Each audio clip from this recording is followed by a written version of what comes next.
ఓం నమో వెంకటేశాయ. మీకు కానీ మీ ఇంట్లో ఎవరికైనా కానీ నాగదోషం ఉందా? అయితే ఖచ్చితంగా ఈ వీడియో మీరు షేర్ చేసుకోవాలి. ఈ వీడియోలో నేను చూపిస్తున్న ప్లేసు తిరుమలలోని 108 తీర్థాలలో ఒకటైనటువంటి నాగతీర్థం. శ్రీ స్వామివారి ఆలయం నుండి 1 కిలోమీటర్ దూరంలో ఉంటుంది ఈ తీర్థము. Opposite Varahaswamy guest house, back side to శ్రీవారి సేవా సదన్.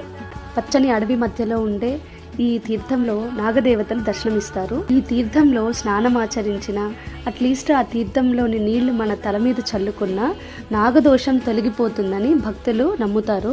దయచేసి ఎవరైనా నాగదోషం ఉన్నవాళ్ళు ఈసారి తిరుమలకు వచ్చినప్పుడు 108 తీర్థాలలో ఒకటైన ఈ నాగతీర్థాన్ని దర్శించి ఈ తీర్థంలో కనుక ఒక్కసారి స్నానం ఆచరించినట్లయితే పూర్తిగా నాగదోషాలన్నీ కూడా పోతాయని పురాణాలు, ఇతిహాసాలు చెప్పబడుతున్నాయి. మోరవర్ భక్తులు కూడా చాలా నమ్ముతారు దీని గురించి. చాలా ప్లెజెంట్గా ఉండే ఈ ప్లేస్ పీస్ ఆఫ్ మైండ్ ఇస్తే ఇక్కడ అమ్మవారిని దర్శించుకుంటే మనోధైర్యం కూడా లభిస్తుంది. For watching till then please do subscribe to our channel.